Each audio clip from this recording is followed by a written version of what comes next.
Thanks for listening. I'm Jim Hart with GTSportsTalk.com. Coming up, you'll hear former Georgia Tech two-time All-ACC center Sean Bedford provide his expert analysis on the Jackets' 31-17 victory over the Clemson Tigers. To hear Sean talk about the game an additional 10 minutes, as well as many other compelling Georgia Tech interviews, visit GTSportsTalk.com and click on podcasts. We're joined now by former Georgia Tech All-ACC center Sean Bedford. Sean was at that Georgia Tech-Clemson game. Glad to hear it. Does sound like you have some voice left. I've got a little bit of voice left, but man, it was a great game, and I couldn't be proud of the way the team played last night. The game was dominated more by Georgia Tech than that score would indicate, Sean, and you had that play down at the 1-yard line where the Clemson defensive tackle was about 3 feet off sides, jumped in, tackled Tevin almost before he got the snap.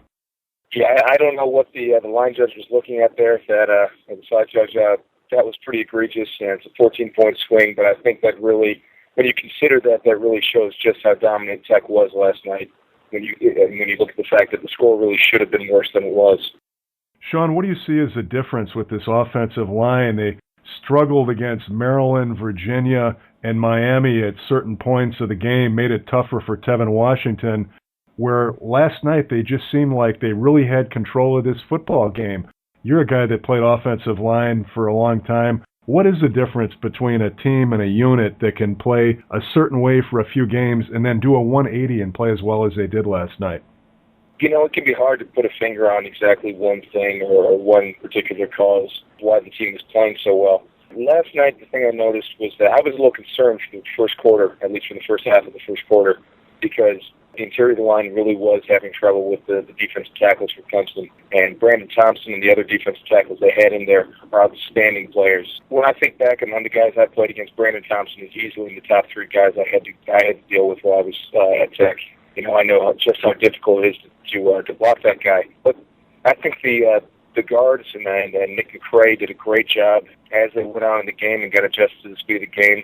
They did a very good job keeping him off the mesh point and getting him away from the quarterback. Coaches did a great job of scheming. We ran a lot more midline option and allowed Tevin to read some of the defensive tackles instead of having to try to block them when we weren't necessarily in great positions to. And the tackle play last night was very, very good. You know, all 3 guys who played out there did well, and Phil Smith stood out to me. I think there was one play on a tough sweep we had out, I think it was to Orwin, where he must have blocked 3 guys on his own. And they really, I think, just got used to the speed of the game. And once you get that momentum going, it can be very powerful when you sustain it.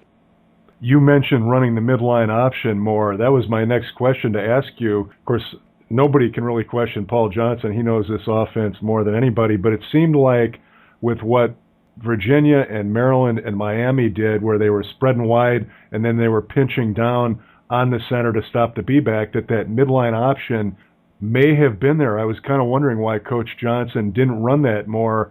He also ran a play last night that he had run with Allen and with Dwyer where the B-back would veer off the A-gap to the, I don't know if you call it the B-gap, whatever. He ran that a time or two with David Sims. We didn't see those plays, and any idea why we didn't? You know, I don't know. Coach Johnson's, he's forgotten more about football than I'll ever know. He's one of the most brilliant football minds, if not the most brilliant football mind I've ever had the privilege to meet. And, you know, he saw what he saw in the defense last night. He took advantage of it. I don't know what was going on in the previous games, but as easy as it is to question the play calling sometimes, I think the bigger culprit there was just lack of execution. So I don't know, you know, if everybody does their assignment, then maybe you're looking at a completely different situation than the 2 prior games, but there certainly wasn't any problems with the play calling last night. Sean, it was really a 3-unit victory last night. It wasn't just Coach Johnson's offense dominating the game, dominating time of possession, excellent defensive play, pretty solid special teams play also. That's an area that's come under some criticism. Talk about the defense, and particularly Jamea Thomas, the defensive back, who really stepped up and had a huge game last night. You know, I can't say enough good things about the way the defense played. I thought the defensive line really stepped up last night. They did a lot against the run and made it very difficult. And, you know, to be fair, Clemson was down to their, you know, they were missing Andre Ellington, who's a very, very good running back. but the defense capitalized on the circumstances they were in, and they did a good job of containing the big play. You know, there were a couple there in the third quarter that we missed a little bit, but the secondary was lights out. Jamia had some great breakups, did a great job on Sammy Watkins for the most part. And honestly, it's nice to see a player, especially on defense, who goes out and tries to take over a game the way Jamia did last night. And I was telling you earlier, I think that performance by him was as dominant of an individual defensive performance as I've seen at Tech since Michael Johnson's game against Maryland in 2006. Jamia is a really talented player. He's got a nose for the ball. He was a nightmare for the offense on scout team last year because he's going 100 miles an hour all the time. He's always around the ball. He never wants to stay blocked, and he's not scared of anybody. And the best part of it is he's just a sophomore. So I think between him and then guys like Lewis Young and Rob Sweeting, there's a lot to be very optimistic for with this defensive secondary and in general the defense moving forward.